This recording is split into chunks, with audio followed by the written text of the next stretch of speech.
तो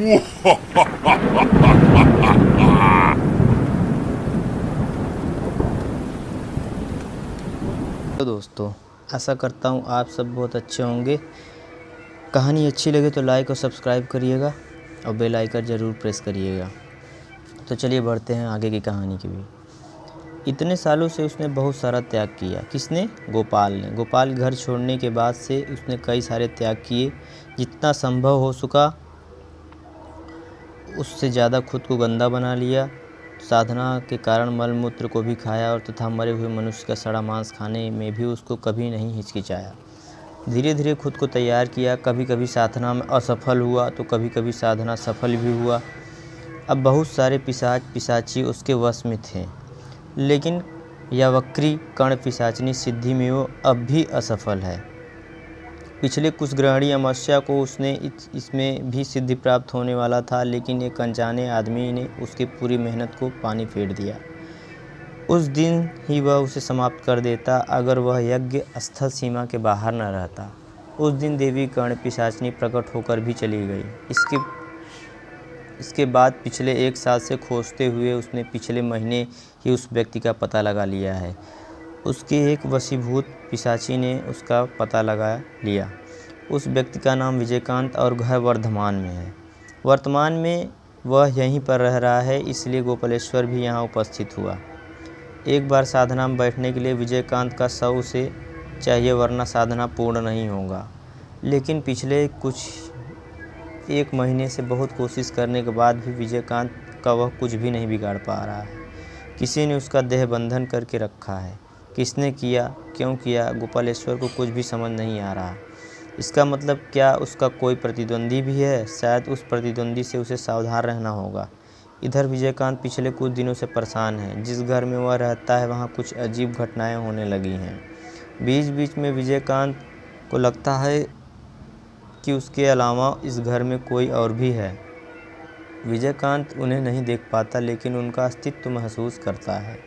एक बार पहले भी यहाँ सब कुछ ठीक था, लेकिन अचानक ऐसा न जाने क्या होने लगा। इन अंधेरे परछाइयों ने विजयकांत का जीना मुश्किल कर रखा है। चलते वक्त बाधा बनते हैं, खाने में गंदी चीज़ें मिला देते हैं, साफ़ सुथरे कमरे में कचरा फैला देते हैं। विजयकांत को कोई हानि नहीं पहुँचाते, लेकिन हमेशा परेशान करते रहते हैं। परेशान होकर विजयकांत ने गुरु महानंद जी को एक चिट्ठी लिखा। कंकाली तला से घर लौटने के बाद गुरुदेव से फिर वह नहीं मिला था। उसके 6 महीने बाद ही वह एक स्कूल शिक्षक की नौकरी लेकर वर्धमान से कारिमपुर चला आया। इसके बाद घर भी नहीं जाना हुआ। इच्छा यह है कि पूजा की छुट्टी में वह घर जाएगा, लेकिन बीच यह सभी अद्भुत घटनाएं शुरू हो गई। कुछ दिनों बाद उसने स्कूल सहकर्मी जयदीप ने सभी शिक्षकों को अपने घर काली पूजा के लिए आमंत्रित किया। वो विजयकांत से बोले, हर साल कुशग्रहणी अमावस्या को हमारे यहाँ बड़ी धूमधाम से काली पूजा होती है। इस बार तुम्हें भी आना होगा। यह भाद्रपद महीने वाली कुशग्रहणी अमावस्या है। जयदीप और भी न जाने क्या क्या बोल रहे थे, लेकिन विजयकांत के कानों में कुछ भी नहीं जा रहा था। वो मन ही मन कंकाली तला के उस भयानक रात में लौट गए थे। 1 साल होने वाला है, लेकिन उस रात का आतंक अब भी उसके सीने में है। जयदीप जी, अमावस्या कब है? अभी 12 दिन बाकी हैं। इस शनिवार के अगले शनिवार। बिना कुछ बोले ही विजयकांत उठ खड़े हुए और चलते हुए मन ही मन सोचने लगे कि एक तो अमावस्या और वह भी शनिवार को। उस दिन वो कहीं भी नहीं जाएगा, घर से बाहर ही नहीं निकलेंगे। गुरुदेव को चिट्ठी मिली या नहीं, क्योंकि अभी तक कोई उत्तर नहीं आया। देखते ही देखते 10 दिन बीत गए। विजयकांत इन दिनों चिंता से आधा हो गया है।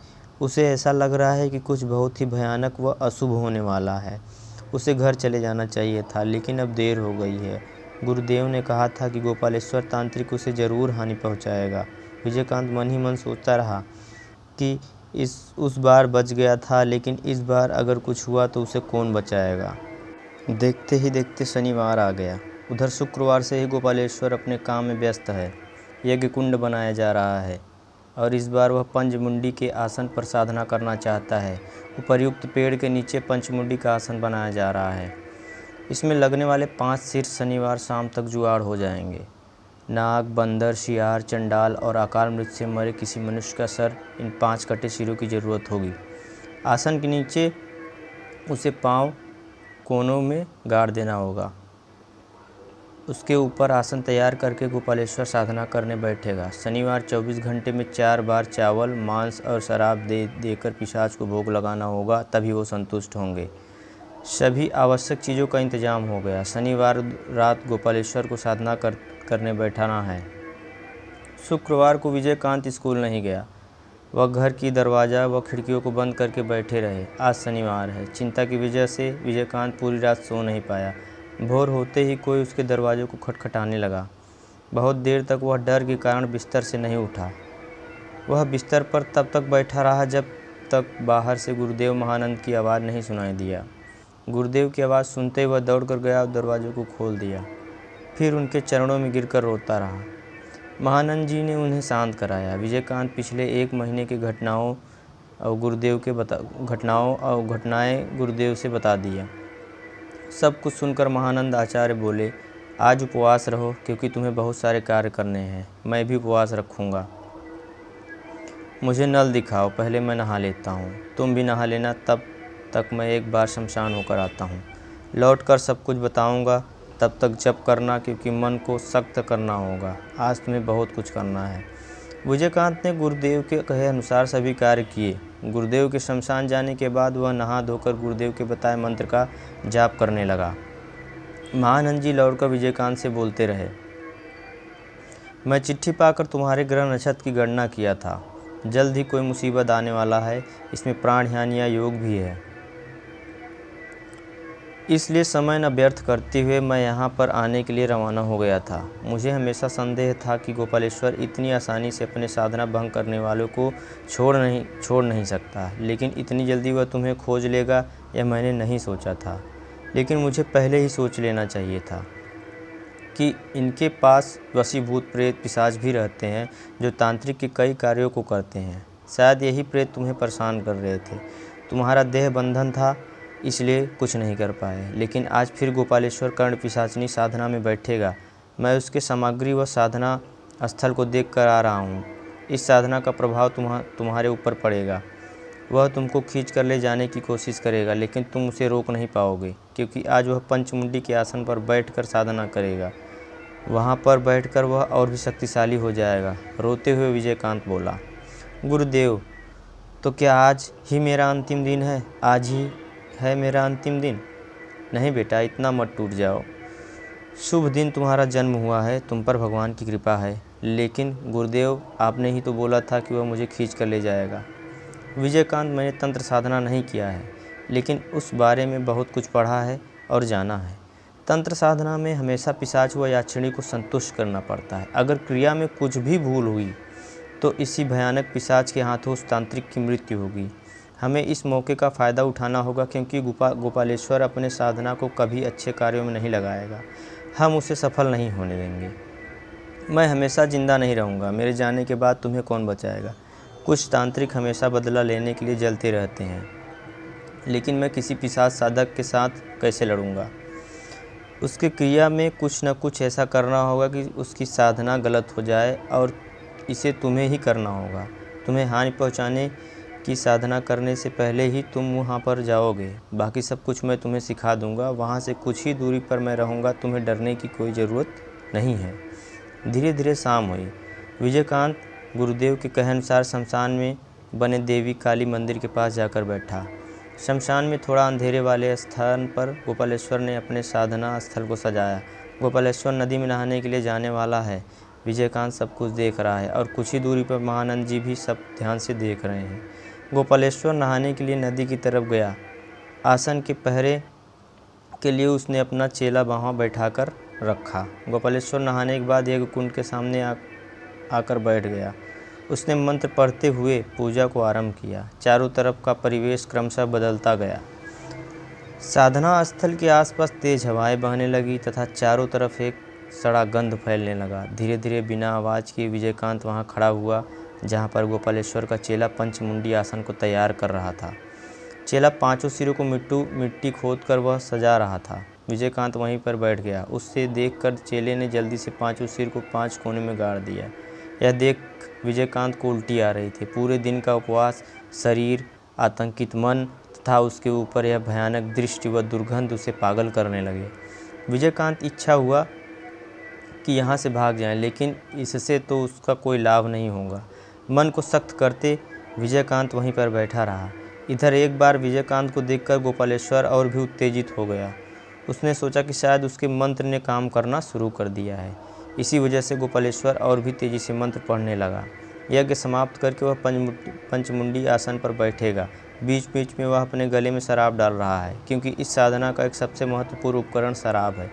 पंचमुंडी आसन लगभग तैयार हो चुका था। विजयकांत ने देखा कि उसके पास सामने ही गोपालेश्वर के चेले बंदर का सिर मिट्टी में गाड़ा था। आसन का कार्य समाप्त करके वह चेला नदी की तरफ चला गया। यही तो सही मौका है, जो भी करना है अभी करना होगा। गोपालेश्वर उस यज्ञ को घी पिलाने में व्यस्त थे। आते वक्त लाए एक खुरपी को अपने जेब से निकालकर विजयकांत ने जल्दी से बंदर के सिर को वहां से खोदकर बाहर निकाला, फिर उसे पीछे नदी की तरफ फेंक दिया। इस काम को करते वक्त विजयकांत का हाथ कांप रहा था। ऐसा लग रहा था कि वह बेहोश हो जाएगा, लेकिन फिर भी किसी तरह उस जगह को पहले जैसा मिट्टी भर दिया। अब यहाँ से भागना होगा। विजयकांत चुपचाप वहाँ से उठकर काली मंदिर की तरफ चलता बना। वहाँ पर गुरुदेव हैं। यज्ञ समाप्त कर गोपालेश्वर अपने आसन से उठ खड़े हुए। अब उन्हें पंचमुंडी आसन के पास बैठना है, आसन पर बैठना है। आसन के पास ही देखा तो विजयकांत अपनी जगह पर नहीं था। फिर देखा कि वो तो काली मंदिर की चौखट पर बैठा है। बैठे रहने दो, सही वक्त आने पर वह अपने आप यहाँ चला आएगा। पंचमुंडी आसन पर बैठकर गोपालेश्वर ने अपनी देह शुद्धि व बंधन किया। आसन पर बैठकर जब शुरू करते उन्हें कोई अदृश्य शक्ति वहाँ से हटाने के लिए मजबूर करता रहा। गोपालेश्वर जितनी शक्ति से बैठने की कोशिश करने लगा, प्रतिरोध उतना ही ज़्यादा बढ़ गया। हवा अब आंधी के जैसे चलने लगी थी। आसपास के पेड़ों की शाखाएं टूटने लगी थी। काली मंदिर के पास खड़े 2-3 लोग यह देखकर डर गए। वो सभी शमशान से बाहर की ओर भागे। अचानक एक बिजली गरजने की आवाज़ आई और तुरंत ही गोपालेश्वर के चिल्लाने की आवाज़ आई। विजयकांत ने देखा कि एक आग का गोला गोपालेश्वर के चारों तरफ घूम रहा है और गोपालेश्वर के मुंह से केवल आ की आवाज़ सुनाई दे रहा है। कुछ देर बाद ही सब कुछ शांत और स्वाभाविक हो गया। विजयकांत डर रहा था, लेकिन महानंद जी आसन की तरफ गए।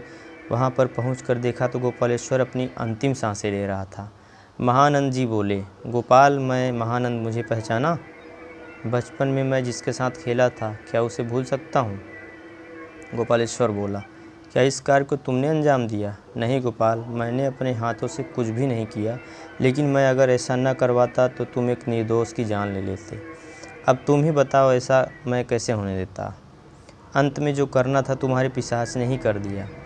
गोपाल, तुम्हारे साधन कार्य में गलती हुई। गोपालेश्वर धीरे धीरे बोला, पिताजी की बात सत्य हुई नंद। उन्होंने मुझसे एक बार कहा था कि मेरी अकाल मृत्यु होगी। गोपालेश्वर वहीं अकाल मृत्यु मारा गया।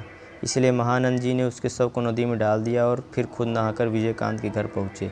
अगले दिन गुरुदेव अपने घर लौटेंगे, इसलिए विजयकांत ने पूछा, किसने मारा तांत्रिक को और क्यों? पंचमुंडी आसन गलत है, यह जाने बिना ही गोपालेश्वर साधना करने बैठा था, लेकिन कर्ण पिशाचनी इतनी बड़ी गलती बिल्कुल बर्दाश्त नहीं कर सकती, ना माफ़ी मांग करेगी। कर्ण पिशाचनी ने ही गोपालेश्वर को मारा। इसलिए कर्ण पिशाचनी साधना बहुत ही भयानक है।